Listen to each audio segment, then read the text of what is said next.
भिवंडी एक ऐसा शहर जहां हर साल बारिश से पहले नाला सफाई के बड़े बड़े दावे दिए जाते हैं, लेकिन इस बार नाला सफाई के नाम पर जो हुआ उसने पूरे शहर को हिला कर रख दिया है। एक मजदूर जिसका नाम था सुभाष नवासी, उम्र 44 साल, वो रोज की तरह काम पर निकला था, लेकिन उसे क्या पता था कि ये काम उसकी जिंदगी का आखिरी काम बनने वाला है। आरोप है कि उसे बिना किसी सेफ्टी किट, बिना हेलमेट, बिना किसी ऑक्सीजन सपोर्ट और बिना किसी सुरक्षा इंतजाम के सीधे जहरीले नाले में उतार दिया गया और कुछ ही देर में उसकी मौत हो गई। जैसे ही ये खबर फैली, पूरे भिवंडी में गुस्से की एक लहर दौड़ गई। लोगों का कहना था कि ये हादसा नहीं, सीधा सीधा सिस्टम द्वारा लिया गया एक बलि है। सवाल उठने लगे कि आखिर मजदूर की जान इतनी सस्ती क्यों है? क्या मजदूर सिर्फ मरने के लिए होते हैं? सबसे बड़ा आरोप ये लगा कि घटना के बाद जिम्मेदारी लेने के बजाय मामले को दबाने की कोशिश हुई। पहले कहा गया कि मजदूर शराब के नशे में था, लेकिन परिवार और सामाजिक संगठनों ने यह भी दावे को झूठ बताया। मृतक की बेटी रोते रोते बोली कि मेरे पिता बिना किसी सुरक्षा के नाले में उतरे, उन्हें सेफ्टी किट दी जाती तो शायद आज वो जिंदा होते। इसके बाद भिवंडी निजामपुर शहर महानगर पालिका मुख्यालय के बाहर जबरदस्त आंदोलन शुरू हो गया। श्रमजीवी संगठन के कार्यकर्ता सड़कों पर उतर आए। संगठन की अध्यक्ष सीता घटाल, कार्याध्यक्ष सुल्तान पटेल ने प्रशासन पर सीधा हमला बोलते हुए कहा कि एक आदमी की मौत सिर्फ एक मौत नहीं होती, उसके पीछे पूरा परिवार खत्म हो जाता है, बच्चे तक अनाथ हो जाते हैं। आंदोलनकारियों ने आरोप लगाया, मजदूरों को जानवरों की तरह काम कराया जा रहा है। ना कोई सीसीटीवी निगरानी, ना गैस चेकिंग मशीन, ना सुरक्षा बेल्ट, ना मेडिकल टीम, बस मजदूरों को सीधे मौत के मुंह में धकेल दिया जाया। लोगों ने कहा कि अगर यही काम किसी बड़े अधिकारी के बेटे के से करवाना पड़े तो क्या तब भी बिना सुरक्षा के नाले में उतारा जाता? मामला इतना बढ़ गया कि आखिरकार पुलिस को बड़ा कदम उठाना पड़ा। जानकारी के मुताबिक महाराष्ट्र में पहली बार इस तरह के मामले में सिर्फ ठेकेदार ही नहीं, बल्कि भिवंडी महानगर पालिका के संबंधित सफाई विभाग को भी यह सह आरोपी बनाया गया है। आंदोलनकारियों का कहना है कि सिर्फ ठेकेदार को पकड़ने से कुछ नहीं होगा, असली जिम्मेदार वो अधिकारी हैं जिन्होंने यह सब होने दिया। सुल्तान पटेल ने साफ कहा कि ब्लैकलिस्ट करना बहुत छोटी सजा है। जिस आदमी की जान गई है उसके लिए जिम्मेदार अधिकारियों पर गुनाह दर्ज होना चाहिए, ताकि भविष्य में कोई अधिकारी ऐसी लापरवाही करने की हिम्मत न करे। कोई दूसरी तरफ प्रशासन की ओर से मृतक परिवार को 10 लाख रुपए की आर्थिक मदद देने का ऐलान किया गया, लेकिन इस मदद पर भी सवाल उठ रहे हैं। आंदोलनकारियों का कहना है कि 10 लाख रुपए से क्या एक बाप वापस आ जाएगा? क्या बच्चे को उसके पिता वापस मिल जाएंगे? इस पूरे मामले में सबसे ज्यादा चर्चा एक ही बात की हो रही है कि आखिर 2013 के उस कानून का क्या हुआ, जिसमें साफ कहा गया था कि किसी भी मजदूर को बिना सुरक्षा उपकरण के सीवी या मैनहोल में नहीं उतारा जा सकता। अगर कानून पहले से मौजूद था तो फिर सुभाष नवासी की जान कैसे गई? अब भिवंडी की जनता पूछ रही है कि हर साल नाला सफाई के नाम पर करोड़ों रुपए खर्च होते हैं, लेकिन मजदूरों को एक हेलमेट और सेफ्टी किट तक क्यों नहीं मिलती?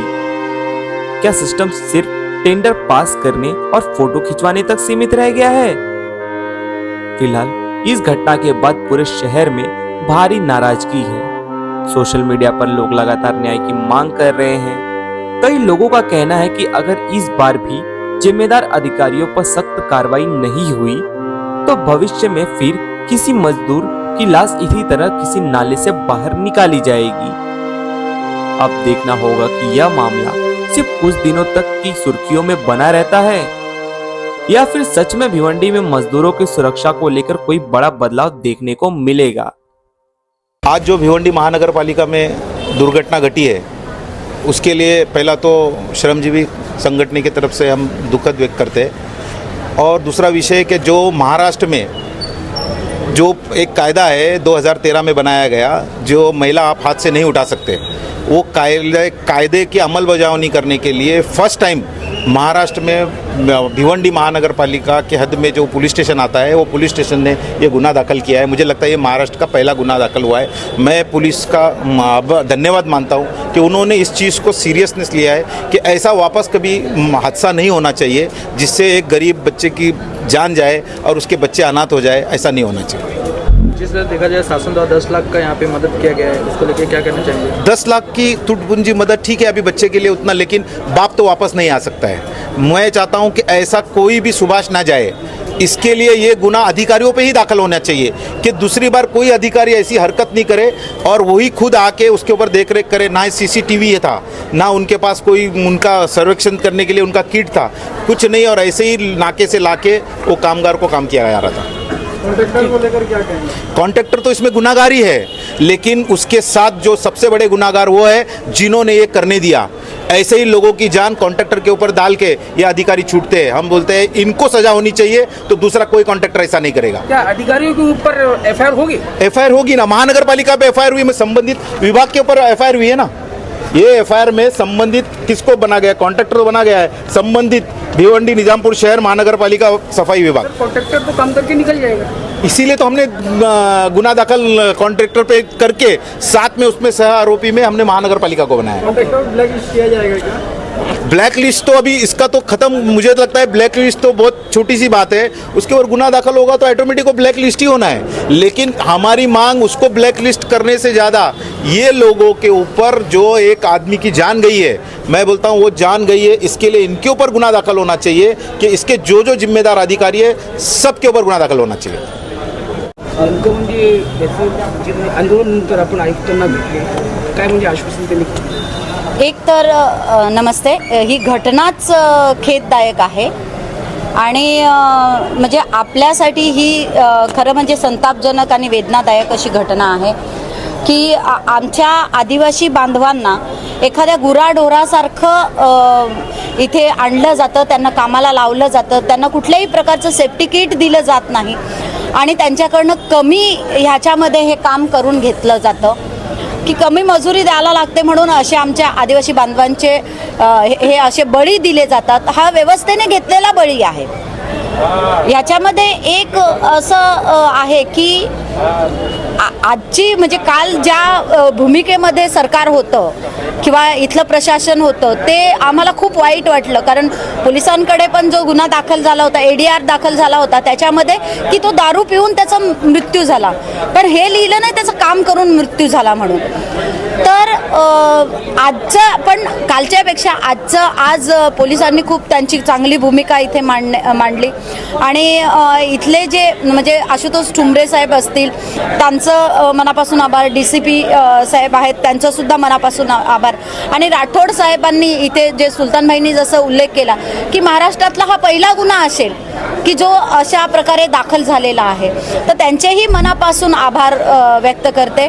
आणि इथे जे सहाणे मॅडम आहेत, ससाणे मॅडम आहेत, त्यांनी सुद्धा खूप चांगली भूमिका घेतली आणि लगेचच्या लगेच रितेश आणि शुभांगीला 10 लाखाचं जे त्यांना हे खरं म्हणजे तुटपुंजे माणूस गेला त्या 10 लाखाची काय किंमत, किंवा आम्ही सुद्धा श्रमजीवी संघटना म्हणून मी अध्यक्ष म्हणून हे सांगू इच्छिते की आम्ही सुद्धा त्यांना आर्थिक मदत मिळावी अशासाठी आलो नव्हतो, त्या मुलांना न्याय मिळावा. आज ती दोन्ही मुलं पोरकी झालेली आहेत आणि ह्या उद्देशाने आमचं हे आंदोलन होतं. पण आजच्या या दिवशी सरकारी अधिकाऱ्यांनी इथल्या महानगरपालिकेचे सुद्धा ससाने मॅडमनी खूप चांगली भूमिका घेतली, त्यांना आर्थिक मदतसुद्धा दिली, त्याबद्दल मी सगळ्यांचं मनापासून आभार मानते.